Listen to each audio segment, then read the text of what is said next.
everyone, it's me, Katie-Beth again. And today's project idea comes from Gryffindorable Fox. She gave me this idea.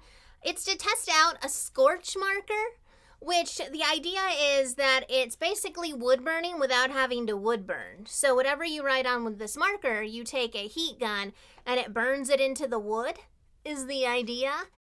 So I wanted to see how well this is going to work. And also, I read some things online saying that it's really just a color changing marker and doesn't actually burn into the wood.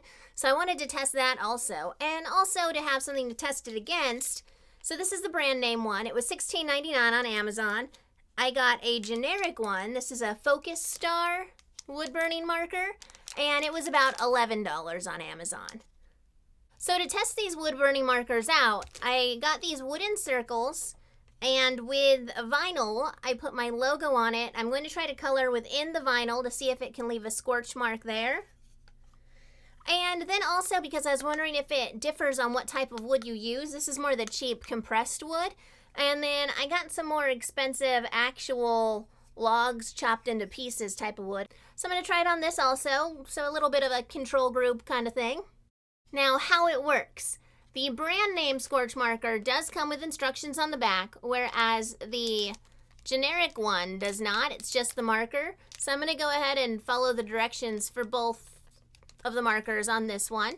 It says prep your surface. So sand down. I already didn't do that, but it seemed like it was already a little smooth. Shake your marker and saturate the nib by pressing on paper or a paper towel. Apply your design, which means color, I guess. Heat gun is recommended. More heat equals a darker burn. Keep heat source moving. Watch your design come to life. Apply finish to seal and protect. Suggested materials are sourwood, aspen, birch, walnut, light craft wood, paper, cardboard, wood products, plus many more. I'm actually interested on how this works on cardboard also. Okay, let's test these guys out. So first I'm starting with the Scorch marker. Just opening it up here. And there is kind of some gunk on it, but probably just from packaging. So I open one side and it's like a marker. It's a twist off for the other side with a little paintbrush and sponge on it. Paintbrush sponge. And it does seem to be rather liquidy, but I think that's also because of the vinyl. I'm sure it's soaking right up into the wood. And now I'm noticing if you tip it, it might be dangerous that it might all fall out. So you have to be careful when opening the sponge side. Now for the marker side, you kind of have to point the tip.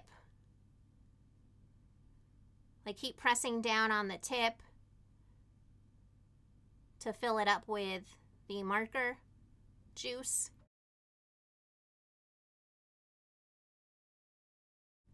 And it seems to color just fine, but now some of the vinyl's coming up. The vinyl didn't stick to this fake wood that well, so I think I'm going to have some issues with that.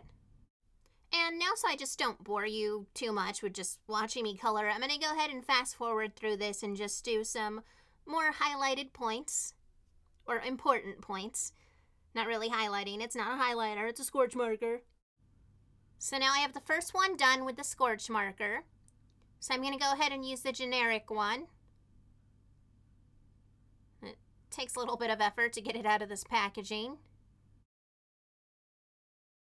So this one seems to be taking a little more pumping to get the juice out.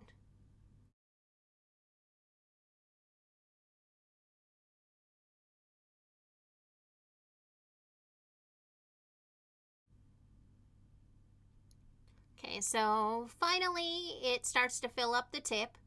And I am noticing right away that this pen is more of a yellow instead of a pink that the other one was.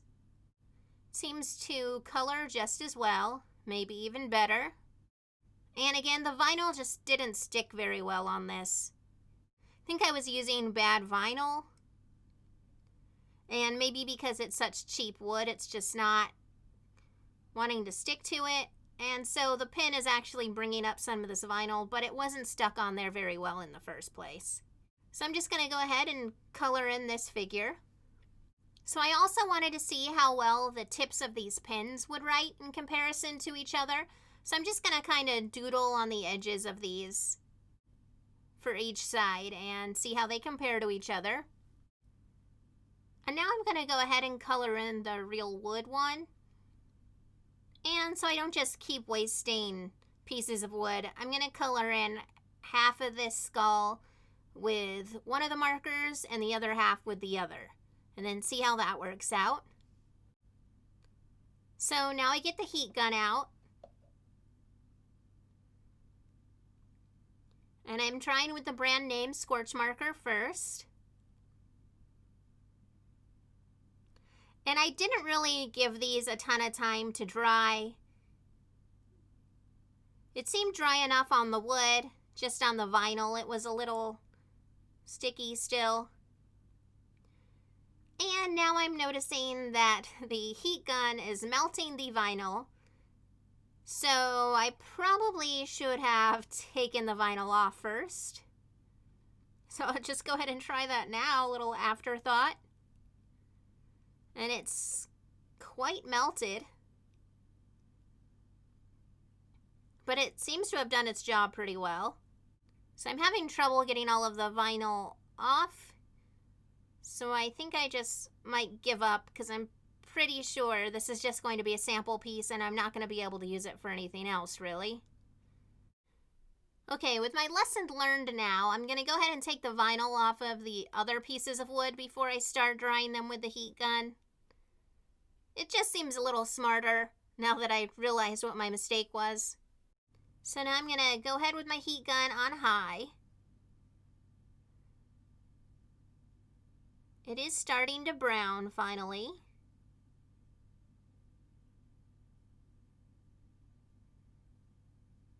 Whoa, so with the cheaper marker, it darkens extremely quickly. That was like 4 seconds on the cheaper one and it's already black.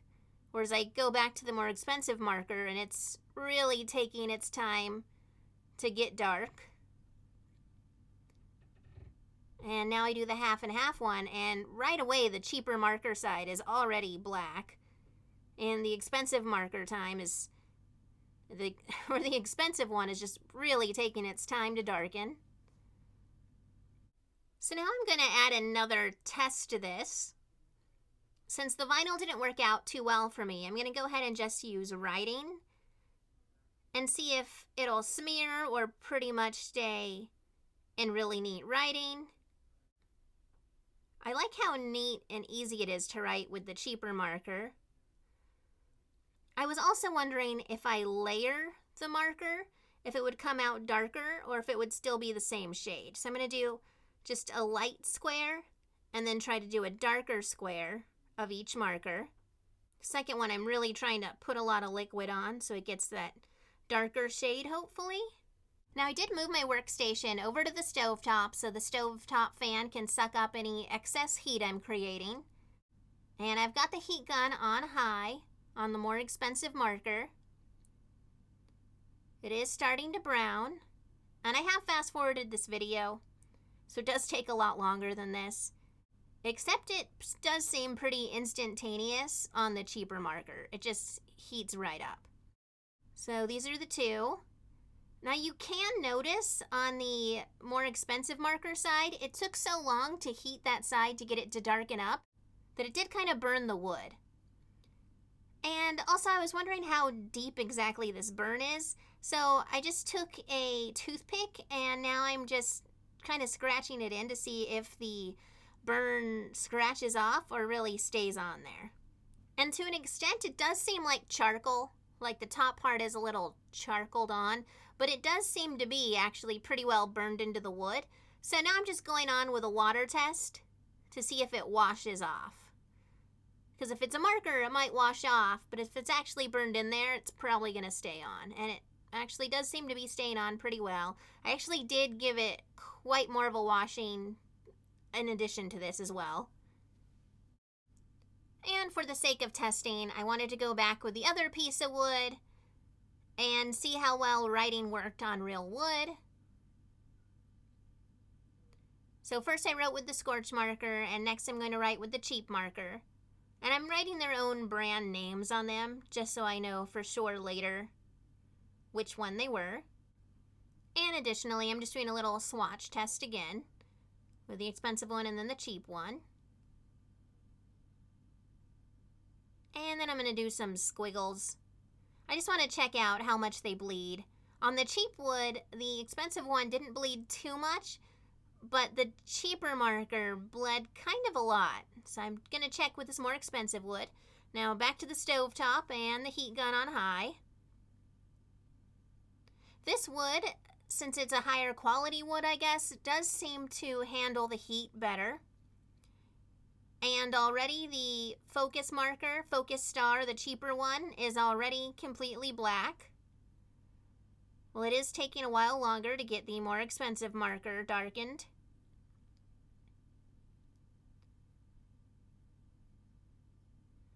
I'm just gonna fast forward to the end of this because it's gonna take a while to get that Scorch marker dark. So this is what I ended up with. So this really turned out to be one of those products that I'm just really surprised with the results. I actually expected the Scorch pen to work really well, and it did perform a lot better than the generic cheaper one. Let me go over some of these pros and cons real quick. So the brand name Scorch Marker Pro has a thicker tip, so you're not going to get super fine detail done with it. But it does also come with the foam brush, so you can cover more area in a shorter amount of time. So that was kind of cool that it had the writing tip or like the painting tip. Whereas the cheaper Focus Star, I think it's supposed to be Focus Star. So the cheaper Focus Star does have a nicer tip on it. So the Scorch pen has a larger, rounder brush, whereas the Focus Star has a thinner, more precise brush. However, the way they function really negates all of that, because as you can see, the bigger brush still leaves nicer, thinner lines than the smaller pen tip. And the Scorch pen just is a lot cleaner when you use it versus the generic, which does bleed a lot. One plus the generic does have over the brand name is that it heats up so much quicker. Like, it gets to about this dark within seconds, whereas the brand name one, you have to keep applying heat to even get it this dark. And as you can see, I was starting to burn into some of the wood also because the heat was so hot. Whereas the generic, you don't really need to get it that hot. It just blacks up really quickly. And you can even see on this one, the generic, the Focus Star, turned black almost immediately. And it's like a charcoal black. Whereas the Scorch marker took considerably longer just to get as brown as it did. And I did do a water test on both of these, and they are pretty well scorched into the wood. They're not going to wash off like a water-based marker might. However, even though they're not washing off, they're really in the end grain of the wood. They don't have a real chemical burn like I thought they would, where it would burn into the wood. Like when you use a wood burner, it actually kind of burns into the wood and makes an indent, so you can see that it was actually burnt. Both of these pens are very surfacey, just on the top layer. It might chemically burn into the wood, but it feels just like you used a marker. And because of that, I would really just say, instead of the generic pen for over $11, you can really just use a black Sharpie to get that black charcoal look that it creates. And I haven't checked out if Sharpie makes browns, but I'm sure a brown Sharpie would look just as brown as this $16.99 Scorch Marker Pro, and it would probably have a very similar look. I'm actually curious enough, I'm gonna go get the Sharpie that I have and try real quick. So I have a brand name Sharpie and a generic Sharpie. I'm gonna see how they look. So the darker star is a Sharpie, And the more brown looking star is a generic Sharpie. And I put them on the other side to compare. So this one here is the brand name Sharpie, and this star is a generic Sharpie. And overall, they look very similar to these Scorch markers. Scorch markers are a very interesting idea. It could save a lot of time and fumes. Oh, I forgot to mention, smell-wise, it wasn't too bad. I did move my workstation over to the stove just so I could have the stove fan on, but overall it really wasn't too bad. I even asked my roommate if he could smell fumes, and he said he could smell something that I was using a heat gun, but not really much other than that. So, Scorch markers are a pretty nifty idea. They are kind of fun to use. They're quicker and easier than waiting for a wood burner to heat up, and maybe more precise. Maybe not. Maybe I'll test these against an actual wood burner soon. If you'd like me to test these against an actual wood burner, put that in the comments below. I think I might actually like to test those soon. I don't know if I'll make a video. If you'd like me to make a video of it, put it down in the comments so I know. Otherwise, I'll probably just end up doing it for my own use. So overall, from this experiment, I'd say save your $16.99 and $11 and just buy dollar Sharpies. You're gonna get pretty much the same results with a lot sharper images that you can draw with just Sharpies or permanent markers. I haven't really set up a success or fail rating for all of my review videos lately, but I'm gonna say a fail for the Scorch marker and also a fail for the generic. But if you have to pick one, go with the actual brand name. You're gonna get better or similar results with a Sharpie for much cheaper. Thanks for joining me here today, everyone. If you're already subscribed, thank you so much. And if not, please consider pressing that subscription button down below. That also really helps out. Well, thanks for watching, everyone. And I'll see you Sunday for an adventure video. Just a quick glimpse of the future. We're going to be checking out the Taste of the Holidays at Knott's this weekend. And so that video will be posted on Sunday. Thank you for joining me, everyone, and have a great day.